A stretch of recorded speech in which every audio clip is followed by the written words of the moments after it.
여러분, 환영합니다. 오늘 이 해설에서는 창세기 요셉 이야기의 클라이맥스, 그야말로 감정이 폭발하고 깊은 신학적 의미가 담긴 순간을 시각적으로 쫙 펼쳐보려고 합니다.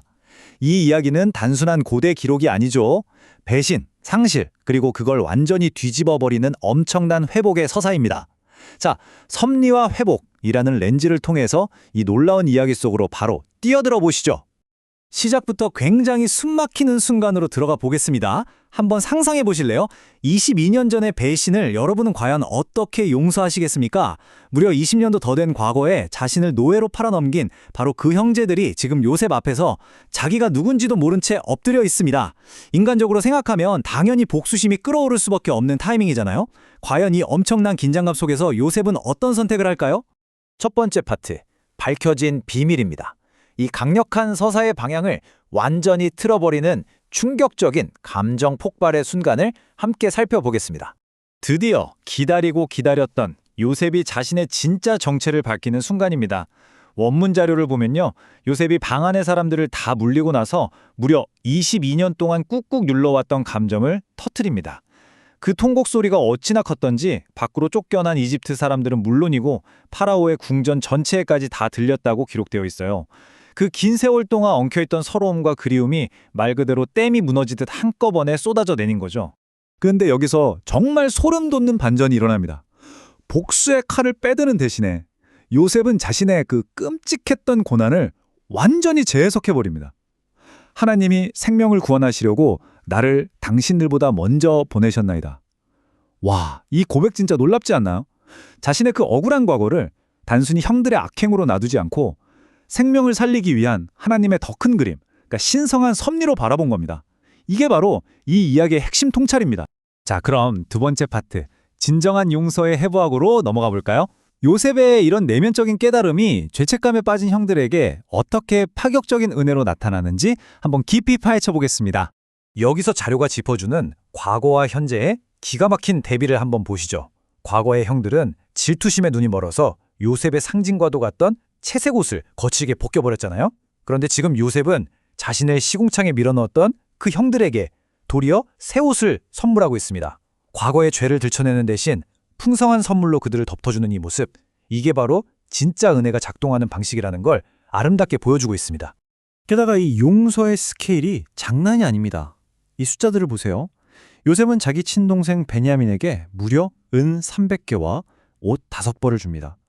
당시 은 300개면 정말 상상을 초월하는 어마어마한 거금이거든요.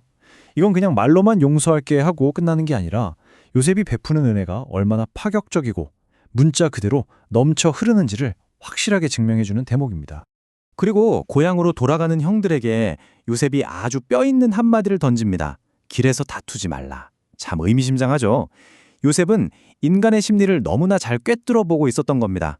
아버지를 만나서 과거의 끔찍한 진실을 털어놔야 하는 형들이 길을 가면서 분명히 거방, 내가 그때 팔지 말자고 했잖아 하면서 서로 책임을 떠넘기고 싸울 걸 미리 알았던 거죠. 과거의 죄책감에 얽매여 서로 물어뜯지 말라는 아주 깊은 배려가 담긴 권면입니다. 이제 세 번째 파트, 회복된 희망의 수레입니다. 무대를 가나안으로 옮겨서 무려 22년 동안이나 깊은 슬픔과 트라우마에 빠져 감각을 잃어버렸던 아버지 야곱의 이야기를 해보죠. 해설 자료를 보면 바로 이 호화로운 이집트 왕실 수레가 야곱을 멈춰버린 시간에서 깨어나게 한 결정적인 역할을 했다고 콕 집어 말합니다.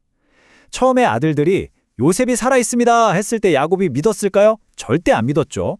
하지만 눈앞에 떡하니 도착한 파라오의 화려한 수레들을 보는 순간 그 무감각했던 야곱의 영혼이 다시 쿵쾅거리며 뛰기 시작한 겁니다.